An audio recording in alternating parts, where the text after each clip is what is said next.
joining us. I'm David Espinoza Hall. And I'm Avery Cotton. Today is Inauguration Day, and before President-elect Joe Biden is sworn into office, President Trump is expected to be here in Florida beginning his civilian life. 8 is on your side with Justin Schechter, and Justin is in Palm Beach County, where President Trump is planning to set up his permanent residence. Good morning, Justin.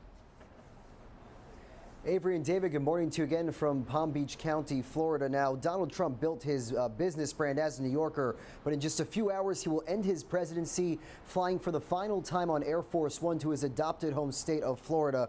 Now, he leaves the White House to return to this battleground state that he won by a bigger margin in 2020. We've already seen the moving trucks this week at Mar-a-Lago, his private club that he's owned since 1985. The town of Palm Beach has become accustomed to his many visits here while serving as commander-in-chief.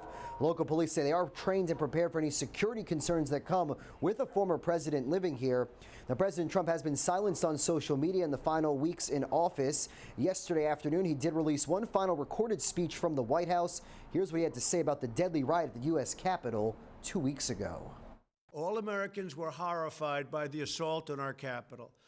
Political violence is an attack on everything we cherish as Americans.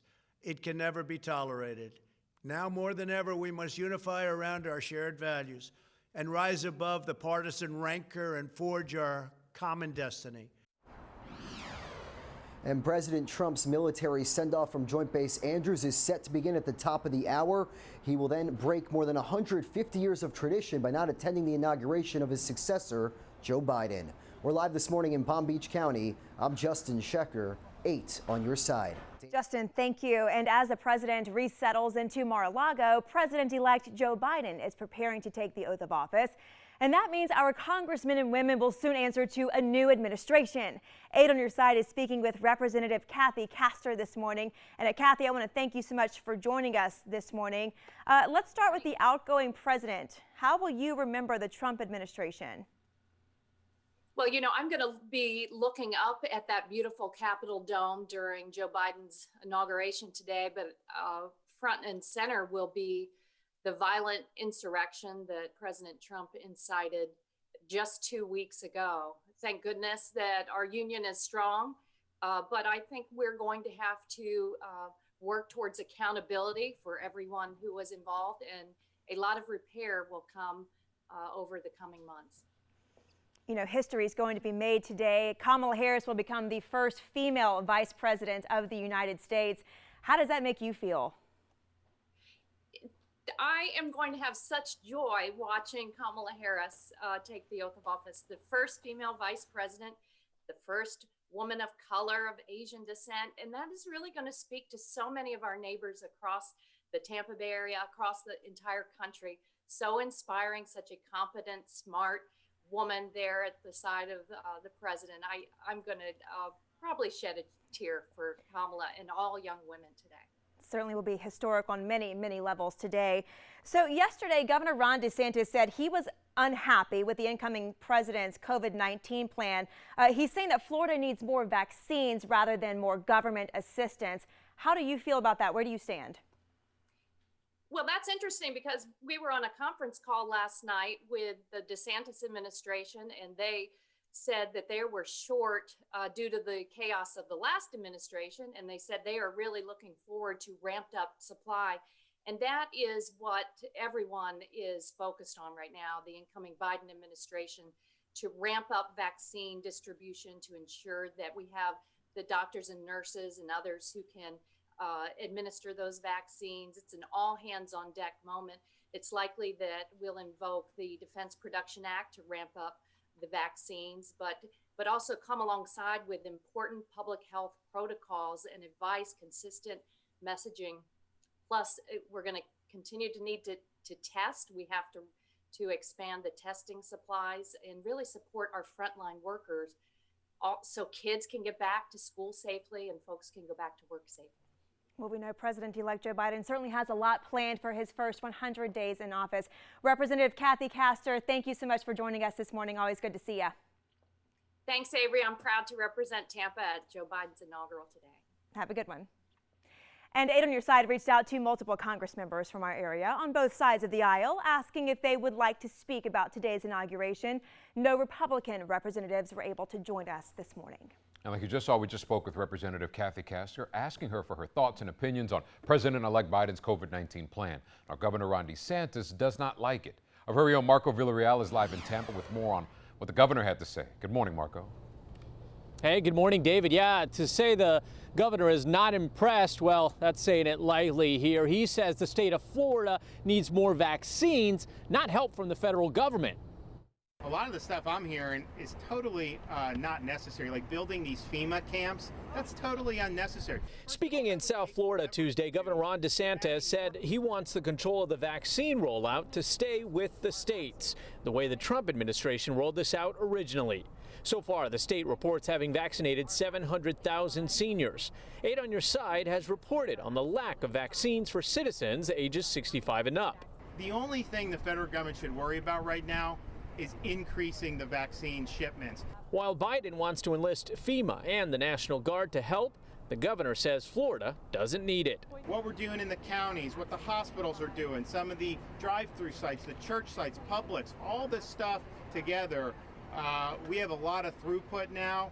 If they give me more vaccine, we'll be able to get it out into places where they'll be able to get the shots in the arms for the seniors.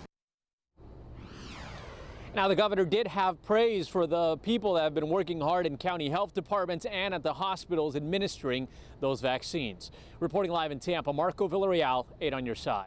And today's inauguration is going to go down in history for a number of reasons, including the first ever female Vice President, Kamala Harris. Harris, as VP, is just one of the number of firsts we'll see in the Biden White House.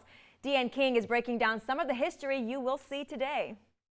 The pandemic and the unprecedented security at the Capitol already make this a historic inauguration. But for the first time ever, we'll see a woman, a black woman, get sworn in as Vice President of the United States. And what a testament it is to Joe's character that he had the audacity to break one of the most substantial barriers that exists in our country and select a woman as his Vice President.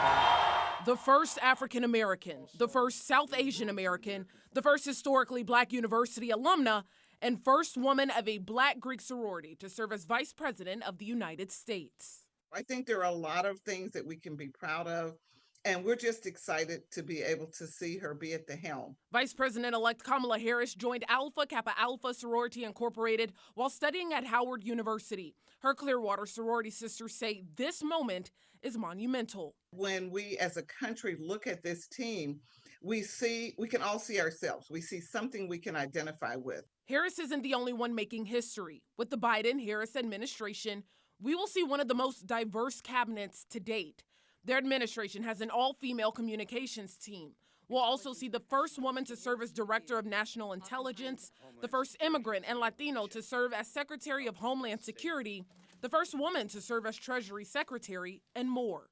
With the new administration, people are just hoping for peace. We need to all get along. We need to remember why we're here and what we're doing here. Peaceful forward, unified, where the right is accepting a lot of the positions of the left and vice versa. The new president and vice president say they're working to reaffirm racial equality and reflect a true representation of what America looks like with their new administration. I'm Deanne King, 8 on Your Side. All right, time to check it with Amanda Holly. I see that beautiful sun outside. Yeah, it's starting to rise above the horizon. Look at that, a gorgeous sunrise along Bayshore. I mean, we see a lot of pretty sunrises, but it's always nice when you get those really clear skies and we have that crisp start with temperatures at 51 degrees.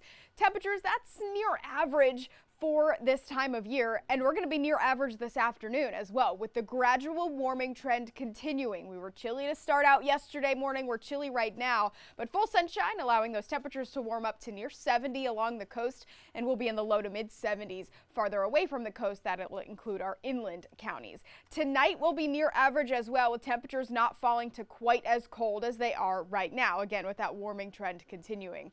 If you're wondering what to wear today, I would dress in layers. It's going to be one of those days where we start out really chilly and then you'll be able to shed the layers as the hours go on. By this afternoon, a lot of sunshine, temperatures hitting 70 degrees, and it will feel very nice in the sun. Max Defender 8 radar will stay dry as well thanks to high pressure building in. That's going to help to keep those skies really clear too. And heading into the next really 8 days, the next 6 to 10 days, the warming trend, it's not going to stop. The Climate Prediction Center has us having a good chance of being warmer than normal in the next 6 to 10 days. Melissa? Hey there, so no major incidents to report. I-4, we are seeing some buildup, especially in the downtown area. And as you get towards the downtown area, this is in the westbound lanes. Not something we don't see every day. Keeping an eye on a crash in Pasco County that we have been following all morning long. US 98 is closed between 54 and 471, your detours. You want to take US 301 if you are to the west of the crash. And if you are to the east of the crash, you want to take 471 or 33. The good news is it looks like not much of a backup here at 471, so it looks like that will probably be your best workaround. Back to you guys. All right, thanks, Melissa. Looking at your local headlines, people are calling it a dangerous intersection. But you know what? Pinellas County leaders say there's nothing wrong with it at all. But you got to see why drivers want the county to take a closer look at the traffic lights that are going green in both directions. As we get closer to the official swearing in of a new president among heightened security, see why some National Guard members are off the job.